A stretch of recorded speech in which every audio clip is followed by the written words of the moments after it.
the U.S. And just into the newsroom, a physician at UAB has announced he's tested positive for COVID-19. Yeah, this comes as doctors continue to recommend social distancing, which we're doing here in the studio as well tonight. Let's get straight into the biggest headlines from this COVID-19 crisis here in Alabama. The number of confirmed cases grew to 39 today, 21 of those in Jefferson County.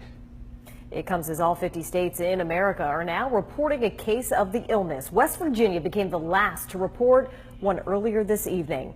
On the economic front, the big three of Detroit automakers could soon be shutting down plants. General Motors, Ford, and Fiat Chrysler all agreeing to a partial closure and expanded safety measures. And yet another sporting event postponed during the outbreak, the latest, the region's tradition here in Alabama, which will now tee off in September.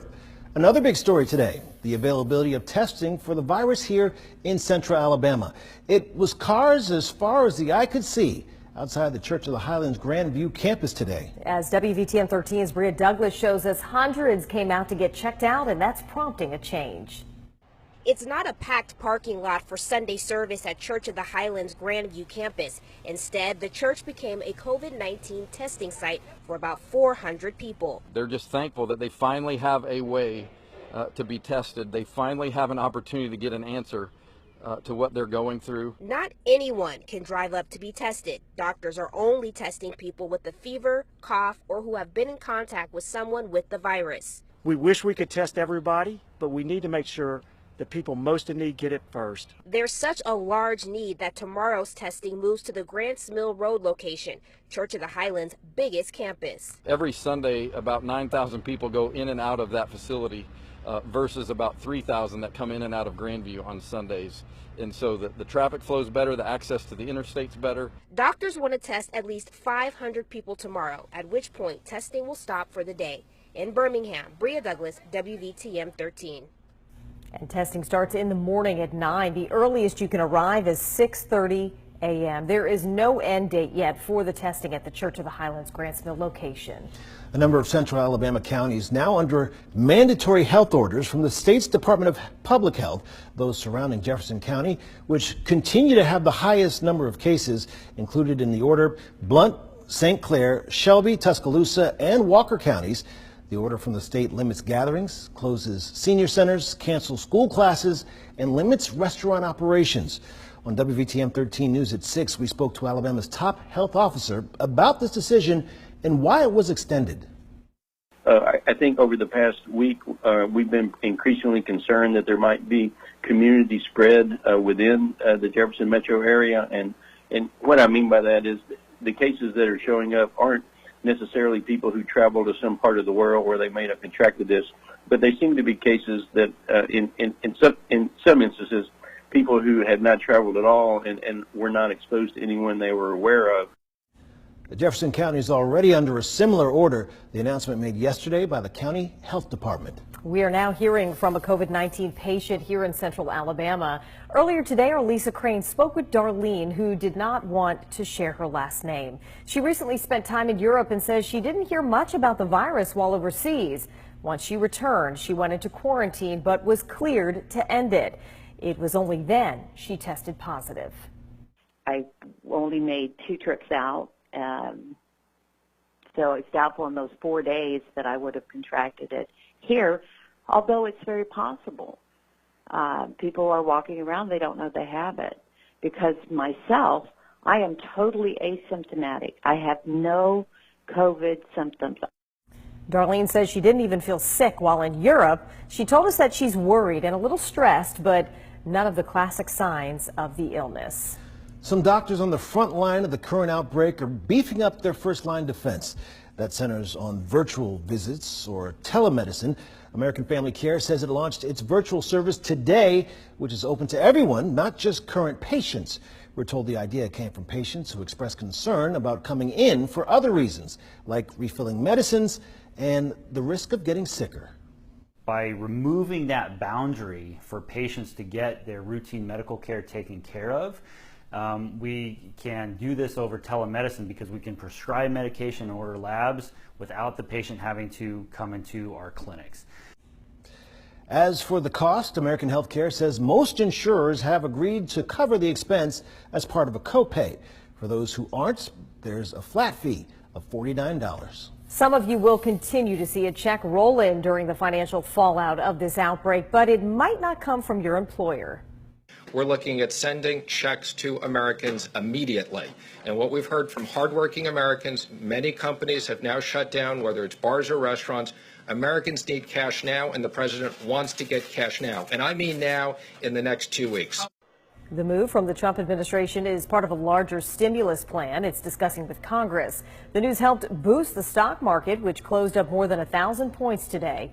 This afternoon, the president also met with representatives from the tourism industry, one that is feeling the pain of the slumping economy. His message to workers: we're going to take care of this. Back in Alabama, social distancing means stores are becoming less and less crowded, but good luck finding the items you need. WVTM 13's Bria Douglas is live at Target on Highway 280. You walked inside the store. How's it looking out there?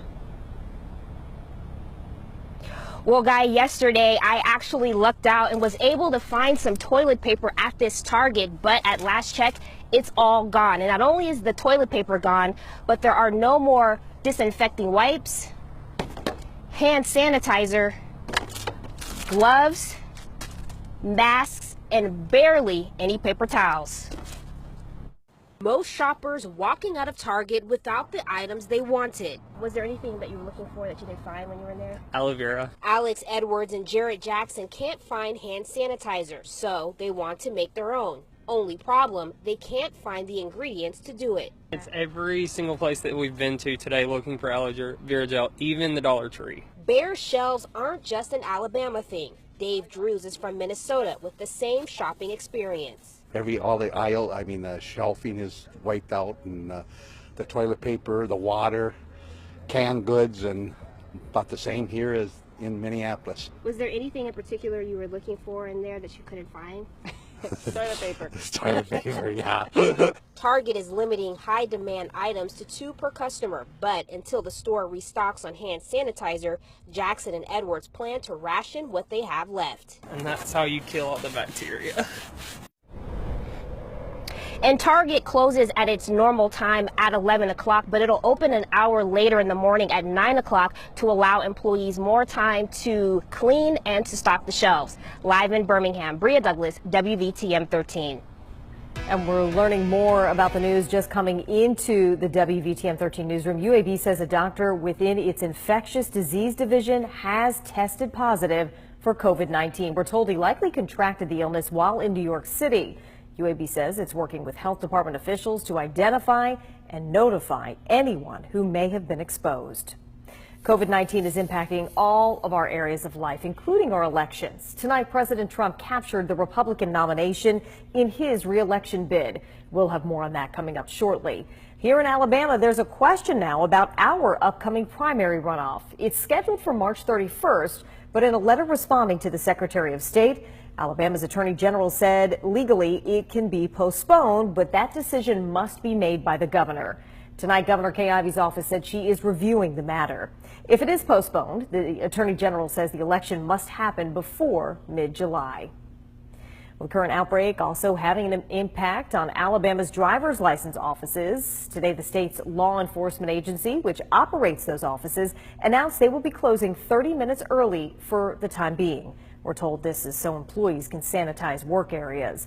And effective immediately, road tests are suspended. And for those who have to get a license, there is a new curbside check-in and screening process. With the current recommendation against big gatherings, many are having to cancel their parties. That includes Ms. Rose Lee Ruffin of Birmingham. She celebrated her 105th birthday today. Ruffin was born in Bessemer back in 1915. Her family planned to mark the occasion with a pair of parties, but those were called off due to the current outbreak. As for Ms. Ruffin's advice for living so long, she says it all comes down to loving everybody. You're supposed to live the Lord thy God with all your heart, soul, mind, and your neighbor as yourself. That's the way you got to live.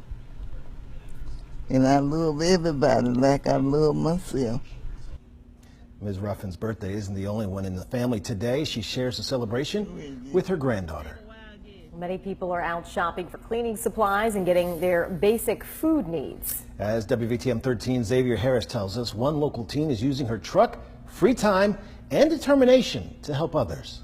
18-year-old Kylie Anderson says during the coronavirus outbreak, she saw the need to help. It was not something I'd planned. I literally woke up one morning and it was the first thought in my head. That thought is going from store to store, I have some hand soaps, buying groceries for those in need. probably all over from Calera to Bessemer. Been to CVS, Walgreens, a bunch of different Walmarts, Dollar General, Publix. I definitely have done some shopping at about 5 or 6 different Walmarts. So yeah, I've been running around. Anderson says she's been riding around in her car for the past 4 days, handing out groceries free of charge. And she says the most rewarding part of it all is seeing the reaction from the people that she's helping. I've had people, I've had a couple of people start crying.